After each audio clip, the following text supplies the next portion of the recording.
Bonjour tout le monde! Pour mon premier tuto, j'ai décidé de vous faire une sorcière. J'espère que ça vous plaira. Alors, on va commencer par le visage. On va l'allonger en dessous et on va le plier un petit peu pour faire le gros menton de la sorcière.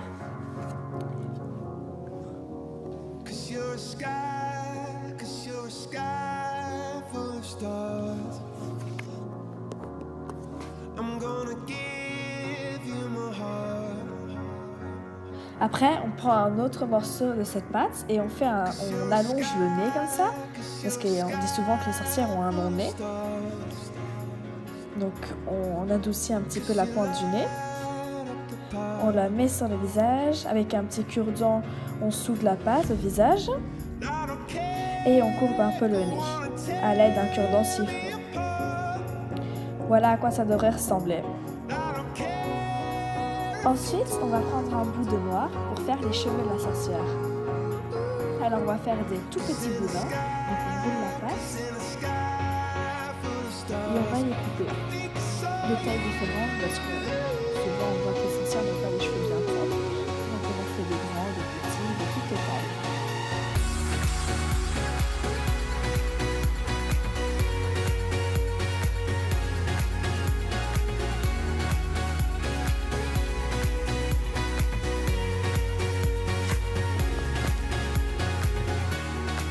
Après, je vais prendre le visage de la sorcière et on va commencer à placer tous les cheveux dessus.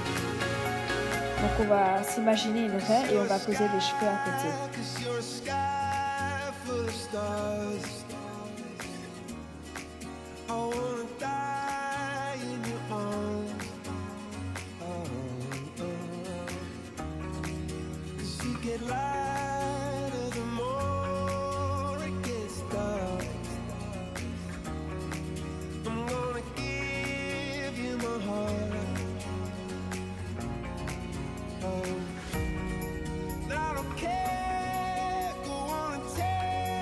Alors si comme moi, vous n'avez pas assez de pâte, enfin vous n'avez pas fait assez de boudin, alors vous reprenez un petit morceau de noir, vous refaites des boudins et après vous les collez à l'arrière de la tête.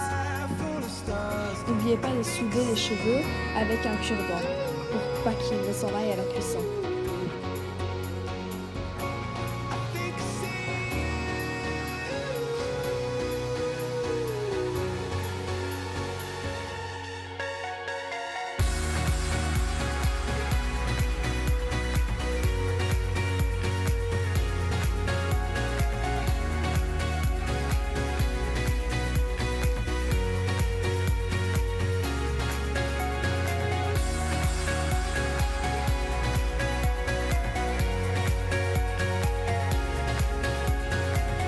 Bon, une fois que c'est fait, je vais couper les cheveux qui me paraissent un peu trop longs. Et j'ai été boucler les cheveux de la sorcière pour donner un effet bouclé. Maintenant, vous faites ce que vous voulez. Ensuite, je prends une pâte de couleur bleue, j'ai choisi du bleu, et j'en coupe un petit bout que je mets de côté pour faire les bras plus tard. Vert. Donc là, je prends la pâte, je fais une espèce de poire aplatie, je sais pas trop. Et je fais en sorte que le cou soit aussi gros que la tête, pour pas que ça fasse bizarre. Moi, je l'ai mis au frais parce que ma pâte était trop chaude. Donc après, je prends le petit bout que j'avais coupé et je découpe un tout petit bout, j'en fais un bousin. Et après, je les colle au corps pour faire les bras.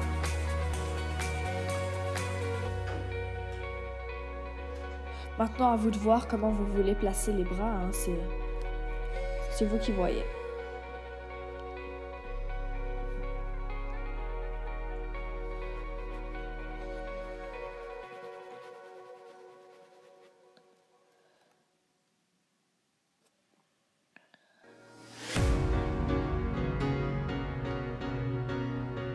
Voilà un peu à quoi ça ressemble.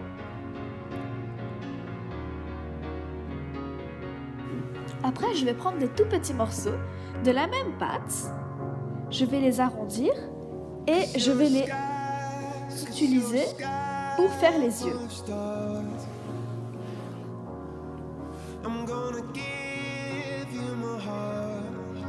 Après, je prends aussi une autre petite pâte que l'on aura aussi besoin pour autre chose. Je vous en dis pas plus. Et alors, on va arrondir ces petites boules et on va les mettre sur les autres boules.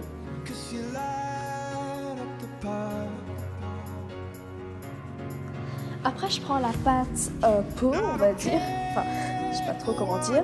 Genre beige.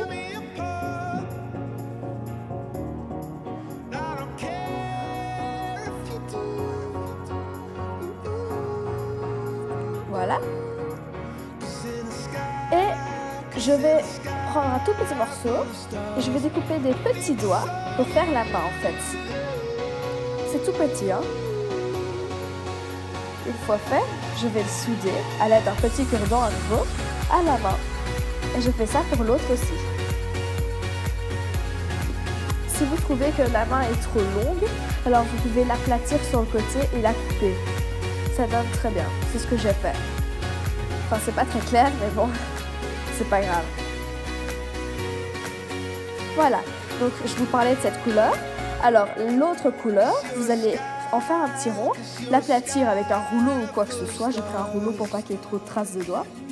Et je vais le coller sur la tête. Voilà.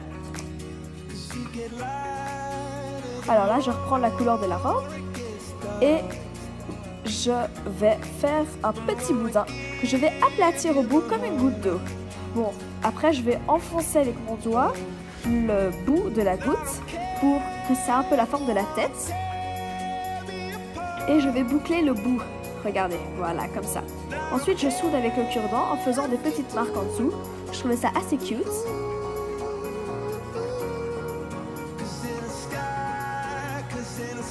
Voilà. Voilà un peu ce que ça donne. J'espère que ce tuto vous aura plu. Voilà, ça c'est une autre sorcière que j'avais fait récemment aussi. Voilà. Mettez-moi en commentaire ce que vous en pensez. Bisous.